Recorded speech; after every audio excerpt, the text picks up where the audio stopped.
Donald Trump abandona su esfuerzo por incluir la pregunta sobre ciudadanía en el censo 2020. Sin embargo, el presidente estadounidense pedirá una orden de manera inmediata para que las agencias federales recopilen la información. Murió el símbolo del debate sobre la muerte digna. Vincent Lambert falleció a los 42 años, días después de que los médicos suspendieran el tratamiento que lo mantenía con vida al cabo de una larga batalla judicial. Su caso dividió a Francia sobre el derecho a morir dignamente. Reino Unido aseguró que 3 embarcaciones iraníes bloquearon el paso de un buque petrolero británico por el estrecho de Hormuz y habrían retrocedido tras ser confrontadas por naves de guerra de la Marina Británica. Teherán negó estar involucrado en los hechos. Buenas noches en América Latina y a todos ustedes que nos siguen por la señal de France 24. Mi nombre es Alan Austria. Sean bienvenidos. Comenzamos en Estados Unidos. Donald Trump ha anunciado un decreto ejecutivo para saber la ciudadanía de los residentes del país.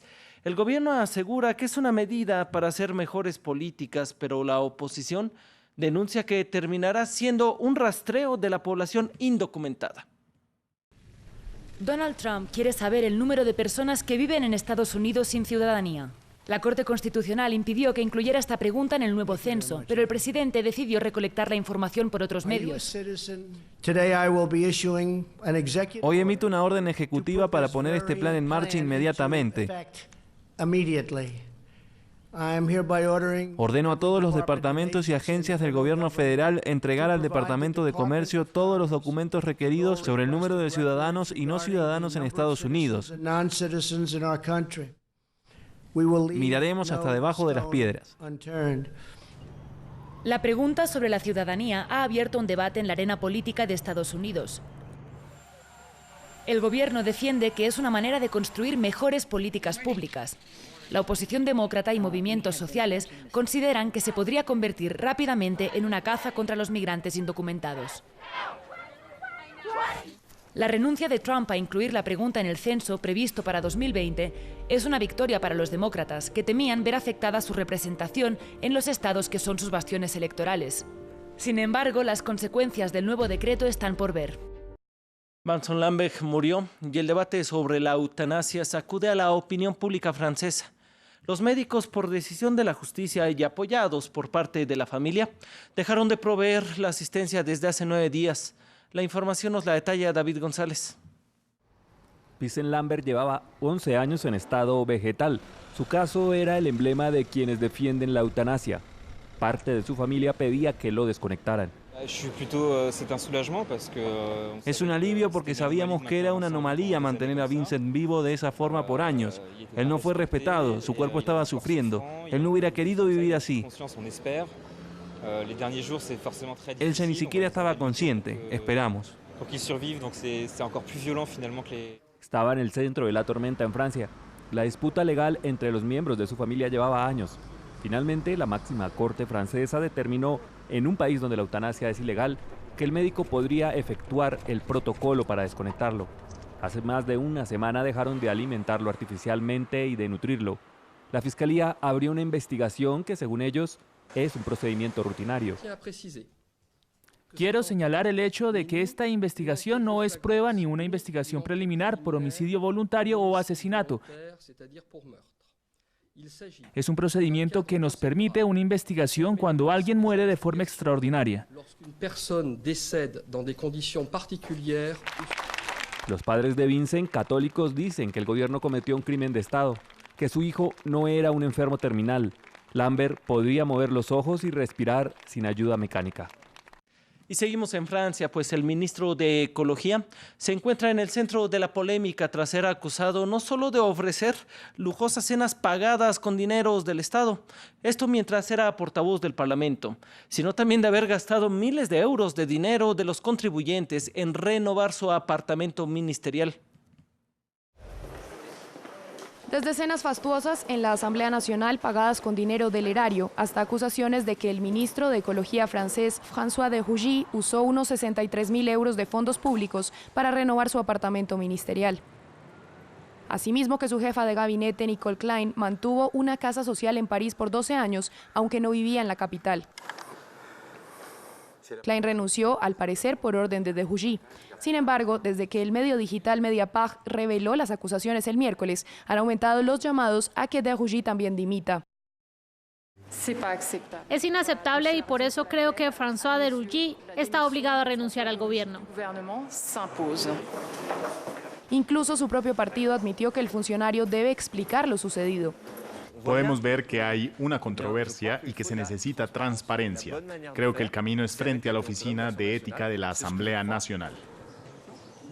De Hougy insistió en que no ha hecho nada malo y aseguró que las cenas en la Asamblea Nacional no eran ni personales ni privadas.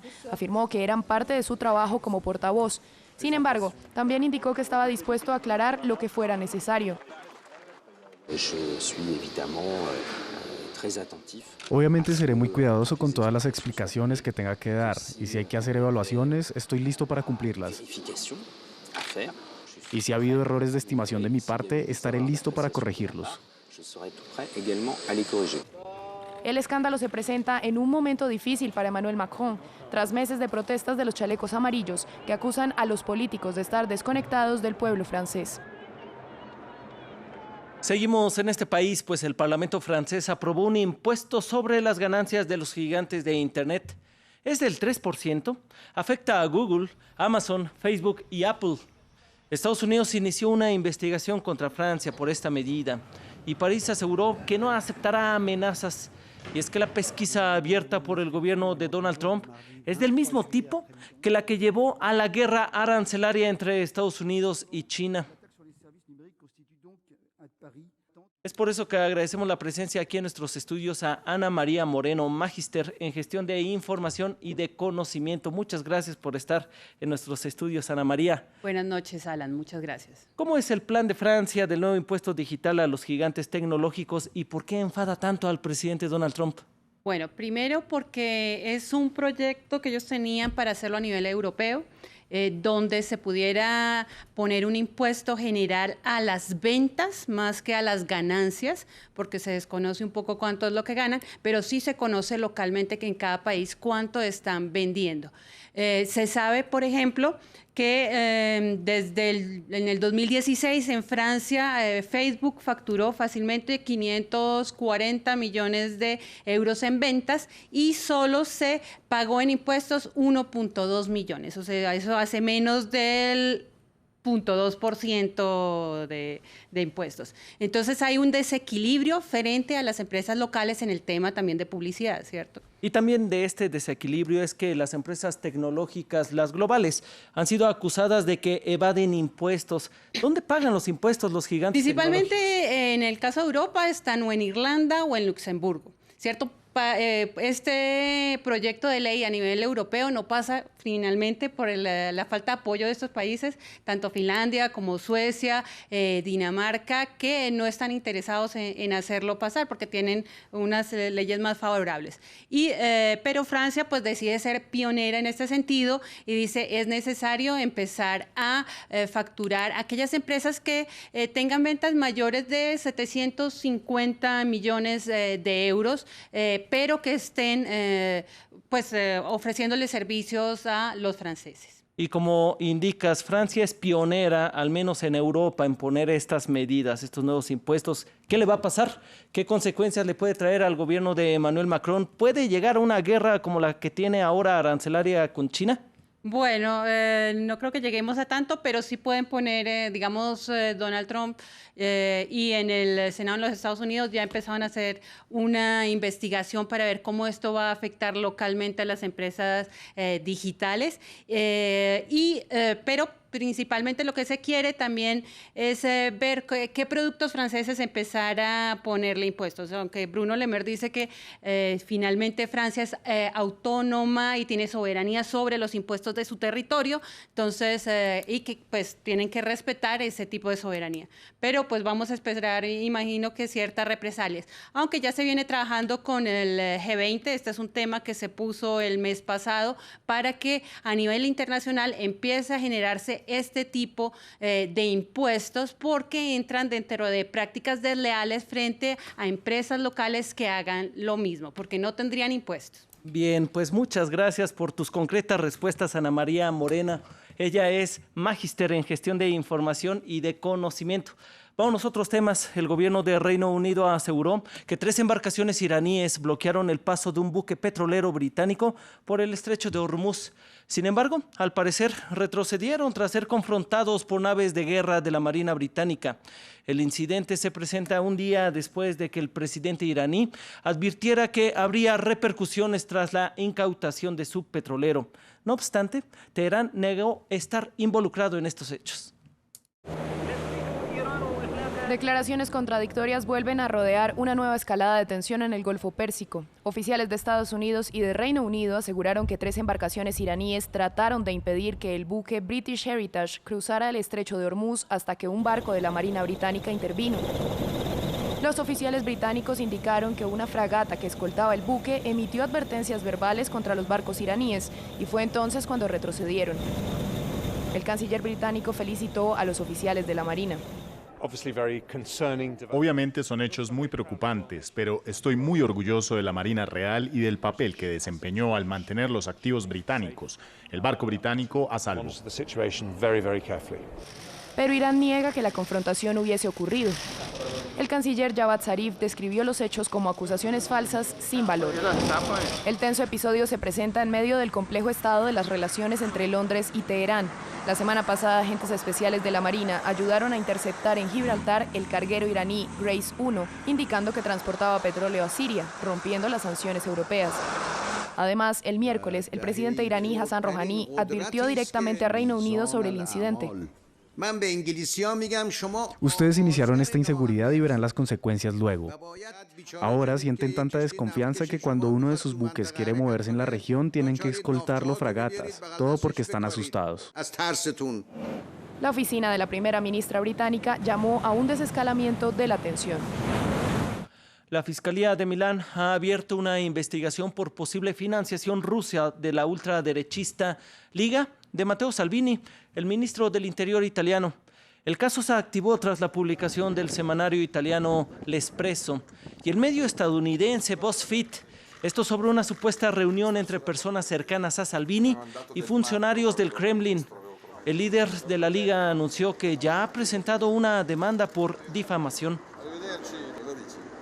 Y nos vamos a Grecia, pues al menos 6 personas han perdido la vida y otras 100 han resultado heridas después de una serie de tormentas que golpearon el país en la noche del miércoles.